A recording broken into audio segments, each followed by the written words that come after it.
Chapter 7 Duel Monsters vs. Pokemon.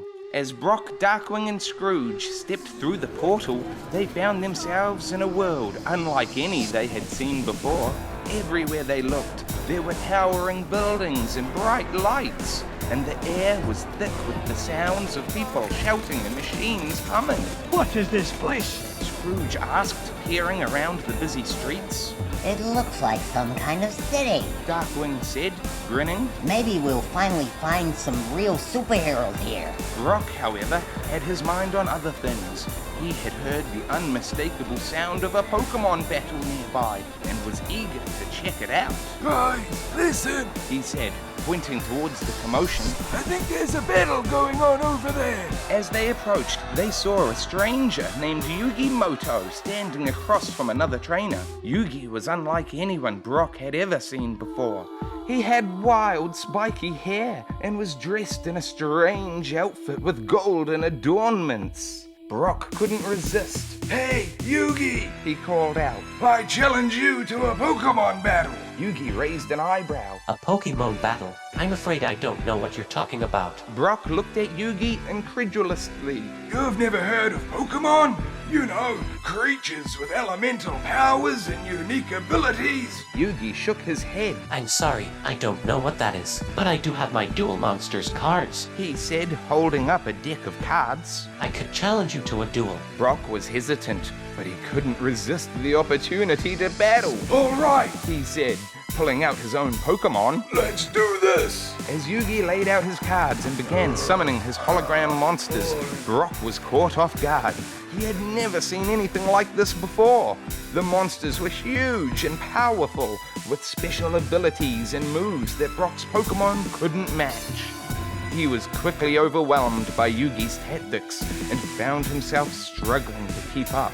Darkwing, meanwhile, was enjoying the show. Looks like someone's not as good as they thought they were. He said, chuckling. Scrooge, however, was more concerned about the outcome. Brock, can you beat him? He asked. Brock was determined. I may not know duel monsters, but I know Pokemon. He said, calling out a new Pokemon to battle. As the two continued to duel, Brock began to find his rhythm. He studied Yugi's moves and tactics and began to adopt his own strategy.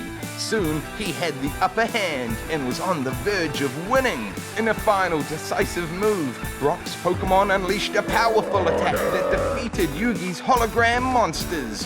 Yugi looked stunned as Brock emerged victorious. Darkwing was surprised. Looks like you had some tricks up your sleeve after all.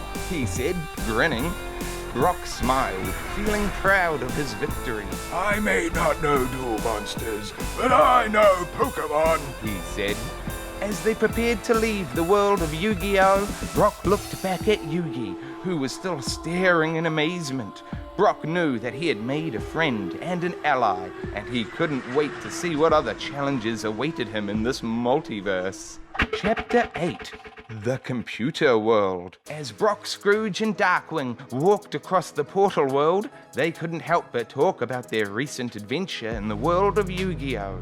Darkwing continued to tease Brock about his lack of knowledge about duel monsters. If that's how you play cards, then I don't want to play poker with you, Brock. I'll play anyone, any game, anywhere, anytime. As they approached a strange-looking portal, Scrooge noticed it was emitting a faint glow. This one looks interesting. He said, gesturing towards the portal. Without hesitation, the trio stepped through the portal and found themselves in a world unlike any they had ever seen before. Everything around them was made of computers, from the buildings to the trees to the very air they breathed. Wow, Brock said, looking around in awe. this is amazing. I've never seen anything like it. Darkwing smirked. Looks like you finally found a world where you might fit in, Brock. You can catch all the computer Pokemon you want. Brock rolled his eyes, but he couldn't help but be impressed by the computerized world. As they walked further into the city, they came across a group of robots who were walking around and talking to each other. Excuse me. Scrooge said, approaching the robots. We are from another world and we are looking for information. Can you help us? The robots turned to face them and beeped in unison. Of course. One of them said. What do you need to know? We are curious about this world. Scrooge said. What makes it so unique? The robots beeped again, almost as if they were excited to share their knowledge. This world is known for its unique treasures. One of them said. We have the legendary hard drives, the crystal circuits, and the quantum processors. They are said to contain immense power and are highly sought after by those who know how to use them. Brock was intrigued. What kind of power do they contain? He asked. The robots beeped again, but this time with a hint of caution in their voices. We cannot reveal that information to outsiders. Only those who have proven themselves worthy can harness the power of our treasures. Scrooge nodded. Thank you for the information, he said. We'll be sure to keep that in mind. As they continued to explore the computer world, Brock couldn't help but feel a sense of excitement.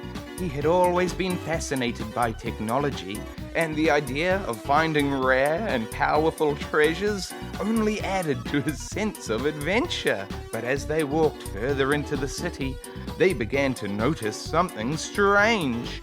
The robots around them were behaving erratically, almost as if they were malfunctioning. What's going on here? Scrooge asked, looking around in concern. I don't know, Darkwing said, drawing his grappling gun. but I have a feeling we're about to find out. As they approached a large building in the center of the city, they saw a group of robots converging around a strange device. Brock recognized it immediately. It was a portal generator. We have to stop them. He said, drawing his Pokeballs. They could be causing untold damage to the multiverse. With fierce determination, the trio charged towards the robots, ready to defend their world and their adventure. Brock, Scrooge, and Darkwing were caught off guard as the robots suddenly transformed into towering mechs, armed with advanced weapons and shields. The team readied themselves for battle, Brock calling forth his trusty Onyx, Scrooge wielding a sword he had picked up on his adventures, and Darkwing pulling out his gas gun. The battle was intense, with the robots proving to be formidable opponents. Brock's Onyx used Rock Slide to try break through the robots' shields, while Scrooge parried their attacks with his sword. Darkwing tried to disable the robots' weapons with his gas gun, but they seemed to have no effect. As the battle raged on, the team noticed the robots seemed to be getting weaker. What's going on? Scrooge asked. Brock realized the robots were powered by the same computer world they were fighting in. We need to disrupt the power source. He said. If we can do that, we might be able to shut them down. The team quickly formulated a plan. Scrooge and Darkwing worked together to distract the robots, while Brock snuck in behind them and found the power source. With a powerful blow from Onyx, Brock shattered the power source, causing the robots to shut down. As the dust settled, the team noticed that the robots were not attacking them anymore. They had a strange symbol on their bodies, which Brock recognized as the same symbol he had seen on the portal opening device. These robots were trying to close the portals, not open them, he said. The team realized that they had been fighting on the wrong side, and that they needed to find out who was trying to open the portals, and why. They decided to continue their search for answers back in the portal world, hoping to find clues that would lead them to the ones responsible for the chaos in the multiverse. Chapter 9. Answers in New York City. As the team emerged from the computer world, they found themselves once again in the vast expanse of Portal World. Brock led the way, his Pokeball belt jangling with each step. Scrooge McDuck followed closely behind, clutching his cane. Darkwing Duck trailed behind, muttering to himself about the next treasure. They wandered through the seemingly endless expanse of Portal World, deep in conversation about their adventures so far. They talked about strange creatures they had encountered, the battles they had fought, and mysteries they had yet to uncover.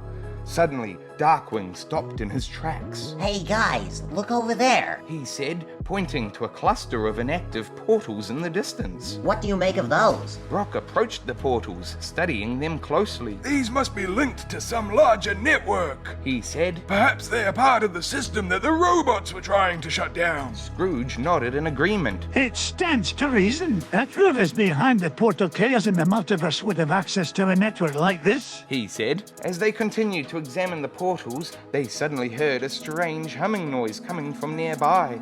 They followed the sound to an active portal, which was swirling with bright blue light. Without hesitation, the team stepped through the portal, finding themselves in the bustling streets of New York City.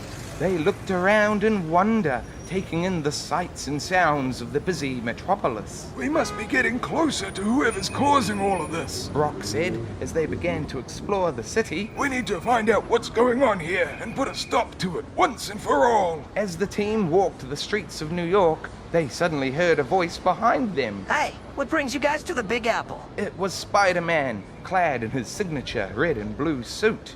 The team explained their mission to Spider-Man, who listened intently. When they were finished, he raised an eyebrow. You're telling me you guys are still trying to fix the multiverse. That's old news, my friends. Me and my buddies, Sheldon Cooper, John Oliver, and SpongeBob SquarePants already took care of that. Brock, Scrooge, and Darkwing looked at each other in disbelief. That's impossible. Darkwing said. If the multiverse was fixed, then why are there still portals appearing all over the place? Spider-Man shrugged. I don't know. Man, maybe there's some residual energy or something. But I swear, SpongeBob used his bubbles to patch things up. It's all good now. The team was skeptical, but Spider-Man seemed sincere. Well, if what you're saying is true, then we need to confirm it. Brock said. We need to find Sheldon Cooper and John Oliver. They may be able to shed some light on this situation. Spider-Man nodded. Good idea, but I haven't seen them around here. We'll have to track them down. The team spent the next few hours scouring the city, searching for any sign of Sheldon and John. They checked their phones, but couldn't seem to get a hold of either of them. Frustration began to set in, as they realized that they were no closer to finding the answers they needed. Finally, Brock turned to Spider-Man. Okay, we need to know. If you really fixed the multiverse, then why are these portals still appearing? What's going on? Spider-Man hesitated for a moment before responding. I don't know, man. I mean, like I said, maybe there's some residual energy or something. But I swear, SpongeBob's bubbles did the trick. The team exchanged worried glances. If Spider-Man was telling the truth, then they were back to square one. They would need to find a new lead, and fast. Chapter 10. Blessing of the Crystals. Brock, Scrooge, and Darkwing walked through the portal world and came across a portal made entirely of shimmering crystals. The team stepped through the new portal and finds themselves in a world unlike any they've seen before. The air was thick with a shimmering mist, and the landscape is an endless expanse of glowing crystals that stretch as far as the eye can see. Wow, this place is incredible. Aye, but we should keep our guard up. We don't know what dangers may lurk here. Hey, maybe we'll find some rare crystal Pokemon here. As they walk deeper into the crystal landscape, they hear a faint humming sound that grows louder with each step. Suddenly, a massive crystal structure appears in front of them, pulsing with an otherworldly energy. Look at that. It's huge. Aye, and I don't think it's friendly. Let's go investigate it. As they approach the structure, they see a figure standing in front of it. It's a tall humanoid creature made entirely of glowing crystal shards, and it regards them with an eerie, detached curiosity. Who are you? What brings you to this place? We're travelers from another world. We're exploring the multiverse. Multiverse. I have heard of such a thing.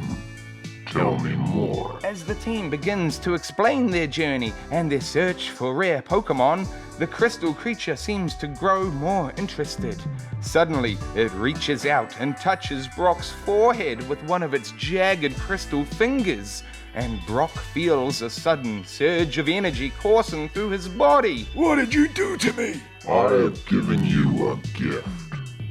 With it, you will be able to explore the multiverse more deeply than ever before. Brock feels a strange sensation building in his mind, and suddenly he sees flashes of light and color, like 1,000 different portals opening and closing at once. And through it all, he could hear the crystal creature's voice echoing in his mind. Find the secrets of the multiverse, young traveler. Seek out the rare and unknown, and you will unlock the true power of the crystal realm. As Brock's vision clears, he sees that the crystal creature has disappeared, and as he turns to his companions, he realizes that something fundamental has changed within him. He feels a new sense of purpose, a newfound drive to explore and discover the secrets of the multiverse. Guys, I think we're about to embark on a whole new level of adventure. Are you ready? Scrooge and Darkwing nod, their expressions filled with wonder and excitement. As they continued their journey through the multiverse, Brock could feel the power of the crystals guiding him. He didn't know what challenges lay ahead, but he knew that with this blessing, he and his companions would be ready for anything. Chapter 11: The Land of Oz. Brock, Scrooge, and Darkwing continued their journey through the multiverse, with Brock feeling the power of the crystals guiding him. As they traveled, they encounter a strange figure standing at the center of a swirling vortex of energy. The figure is tall and regal, with long, flowing hair and piercing blue eyes that seem to glow with an inner light. Whoa! Who are you? I am Galadriel, Lady of Lothlorien. I've been watching your journey through the multiverse with great interest. And what do you want with us? I believe that your quest is important, and I believe I can be of assistance to you. I wish to join you. Brock, Scrooge, and Darkwing looked at each other, unsure of what to do. They had never encountered anyone quite like Galadriel before, and they didn't know if they could trust her. Yes, another member of our team. This is awesome. But why do you want to join us? Because I believe that our fates are intertwined. The multiverse is a complex and mysterious place, and I believe that we must work together to unravel its secrets. Brock, Scrooge, and Darkwing looked at each other, considering Galadriel's words. Finally, they nodded in agreement. Aye, we could use all the help we can get. Welcome aboard, lass. Galadriel smiles, and the vortex of energy behind her begins to dissipate. As it does, a shimmering portal appears behind her, leading to an unknown world beyond. Come, let us begin our journey anew. The team steps forward, one by one. They step through the portal into the unknown. As they do, they feel a sense of excitement and anticipation building within them. A sense that they are about to embark on the greatest adventure of their lives. The team emerges from the portal and finds themselves in a strange, colorful land. The ground was made of yellow bricks, and the sky was a deep shade of blue. They looked around, taking in the sight of the whimsical landscape, when suddenly they heard a faint cry for help. They followed the sound and soon came across a group of munchkins huddled together, looking frightened. They explained to the team that their beloved ruler, the Good Witch of the North, had been captured by the Wicked Witch of the West and was being held captive in her castle. Without hesitation, Brock and his companions offered to help. They made their way to the castle, which was guarded by a group of fierce, flying monkeys. We must act quickly. These flying monkeys are not to be trifled with. Don't worry, we can take them. A squadron of simians? They're about to find out crime doesn't fly around here. Darkwing took charge, devising a plan to sneak past the guards and infiltrate the castle. With Galadriel's elven stealth and Brock's rock-hard determination, they managed to get inside undetected. As they searched for the Good Witch, they stumbled upon a room filled with all kinds of magical artifacts. Scrooge's eyes widened with excitement as he scanned the room for anything valuable, but he quickly reminded himself of their mission. Finally, they found the Good Witch, who had been bound and gagged in a dark corner of the castle. Brock said, "We're here to rescue you!" They quickly freed her and made their escape, but not before the Wicked Witch appeared, furious that her prisoners had been set free. Mark my words, you pathetic heroes. I'll summon a tempest of darkness that will swallow your very souls, leaving you trapped in an eternal abyss of despair. Eternal abyss of despair? Sorry, but I've already booked my vacation to the land of hope and heroism. Care to join me? I hear they have an excellent villain reformation program. A battle ensued, with the team fighting off the witch's powerful spells and her army of flying monkeys. In the end, they emerged victorious, with the Wicked Witch disappearing in a cloud of smoke. The Good Witch thanked the team for their bravery and offered to grant them a wish as a reward. Scrooge, still thinking of treasure, said, I wish for a chest full of gold coins. With a wave of her hand, the Good Witch summoned a chest full of gold and jewels, which she presented to Scrooge. The duck's eyes widened in excitement as he beheld the glittering treasure before him. As they made their way out of the castle and back onto the yellow brick road, Brock couldn't help but smile. As they returned to the portal world, they couldn't help but wonder what adventures awaited them next. Chapter 12, The World of Final Fantasy. As Brock, Scrooge, Darkwing, and Galadriel journeyed through the multiverse, they found themselves in a world unlike any they had ever seen before. It was a world of magic and technology, of swords and sorcery, of airships and chickaboos. This was the world of Final Fantasy. This is incredible! Look at all the different creatures! Aye, but let's not forget that we're here on a mission. We need to find out more about these portals and how to close them for good. Right, so let's start by asking around and see if anyone knows anything. As they explore the world, they come across a group of adventurers who are preparing for a journey into the heart of a dark forest. The leader of the group, a young man named Lan, agrees to help them in their quest. We may be able to assist you in your quest. Our journey will take us deep into the forest, where we may find some clues. Thank you, Lan. We appreciate your assistance. Together, the two groups set off into the forest, battling fierce monsters and navigating treacherous terrain. As they delve deeper into the forest, they begin to uncover strange artifacts and symbols that seem to hint at a greater mystery. Finally, they come across a hidden chamber deep within the heart of the forest. Inside, they find an ancient artifact that seems to be connected to the portals they've been seeking. This must be it! The key to unlocking the secrets of the portals! Aye, but we must be careful. We don't know what kind of danger we may be facing. Suddenly, they are ambushed by a group of dark creatures who seem to be guarding the artifact. A fierce battle ensues, and the team is pushed to their limits as they fight for their lives. But in the end, they emerge victorious, having defeated the creatures and secured the artifact. You fought bravely. I'm honored to have fought alongside you. We could not have done it without your help. Thank you. With the artifact in their possession, the team sets off once more, determined to uncover the secrets of the portals and put an end to the multiverse crisis once and for all. Chapter 13, Fire in the Labyrinth. Brock, Scrooge, Darkwing, and Galadriel continued their travels through the portal world, unsure of where their journey would take them next. But they trusted in Brock's new inner guidance and followed him through a portal that appeared to be swirling with flames. As the team stepped out of the portal, they found themselves in a twisted, maze-like world. The ground was made of dark, murky stones, and the sky above was a deep shade of purple. Strange creatures lurked in the shadows, and eerie music echoed throughout the labyrinth. As they wandered through the twisting pathways, they saw something strange in the distance. A figure made out of fire was running through the maze, leaving a trail of flames in its wake. Brock's mysterious blessing suddenly pulsed within him, guiding him towards the fiery figure.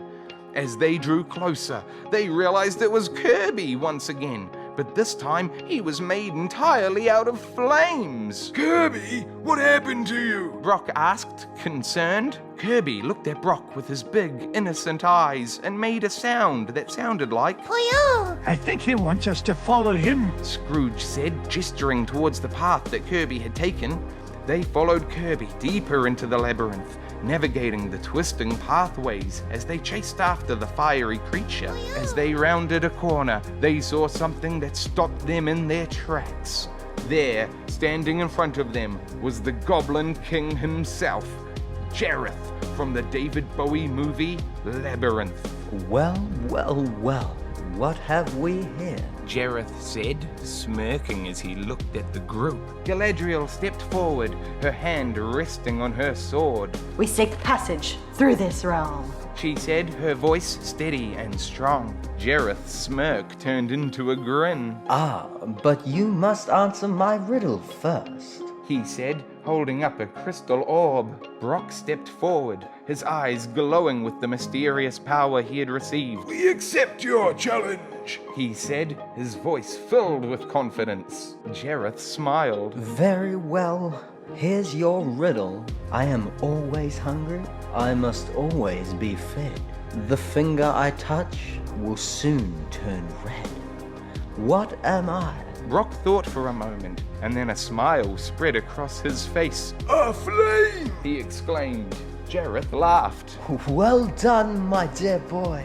You have earned passage through my realm, he said, stepping aside to let the group pass. As they walked away, they heard Jareth's voice echoing behind them. But beware, travelers. Not all riddles are as easy as that one. The group continued on their journey, following Kirby through the twists and turns of the labyrinth. They knew that more challenges and adventures awaited them, but they were ready for whatever came their way. Chapter 14, Betrayal Unveiled. Brock, Kirby, Galadriel and Scrooge returned to Portal World, exhausted after their adventures in Labyrinth. They were glad to be back in a familiar place, but something was off. Darkwing Duck was nowhere to be found. Has anyone seen Darkwing? Brock asked, looking around. He went off to explore one of the inactive portals we found. Galadriel replied. Scrooge nodded. He said he wanted to see if he could find anything valuable. Brock frowned. Valuable? What do you mean? Scrooge sighed. I think he's been stealing artifacts and treasures from the various worlds we've visited. What? Galadriel exclaimed. That's terrible. Brock shook his head in disbelief. That's not right. We're supposed to be exploring and helping, not stealing. Kirby made a sound of agreement, his fiery form flickering. We must confront him, Galadriel said firmly. Scrooge nodded. I agree, but how do we find him? Brock closed his eyes and concentrated. He felt a new sense of clarity within him, a guidance he hadn't felt before. I know where he is, he said, opening his eyes. Follow me. The group hurried through the portal, guided by Brock's inner sense. They emerged in a dark and dank world full of shadows and eerie sounds. In the distance, they could see a faint light. That way, Brock said, pointing in the direction of the light. As they drew closer, they could see Darkwing Duck standing next to a pile of stolen artifacts and treasures from the various locations they had visited on their adventure so far. He had even taken the legendary hard drives, the 3 god cards from Yu-Gi-Oh!, a magic crystal, and somehow even Pandora's box itself. He turned as they approached, a guilty expression on his face. I knew you'd find me, he said, sighing. I guess the gig is up. You've been stealing from the worlds we've visited, Scrooge said sternly. That's not right. Darkwing shrugged. I know it looks bad, but hear me out. Darkwing began, holding up his hands in a consolatory gesture. I believe these artifacts will help us in the long run. They could be the key to defeating whatever it is we're up against. Brock shook his head in disbelief. That's not the point, Darkwing. We can't go around taking things from those worlds without permission. It's wrong. Galadriel spoke up, her voice firm but gentle. Brock is right.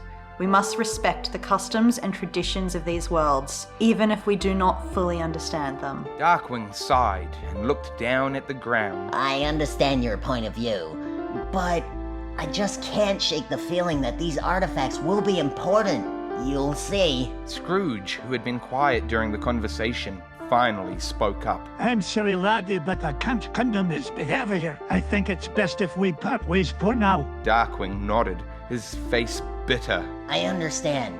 I guess Spider-Man will be replacing me then, huh? With that, he gathered up the stolen artifacts and walked away, disappearing into one of the nearby portals. The team was left feeling betrayed and unsure of what to do next. They knew that they needed to find a way to make things right, but they also knew that they couldn't let Darkwing's actions get in the way of their mission. Finally, Brock spoke up. We need to be more careful in the future. We can't afford to let anything like this happen again. Galadriel nodded in agreement. Agreed. We must always act with respect and integrity in our travels through the multiverse. Kirby made a sound of agreement, his fiery form pulsing with determination.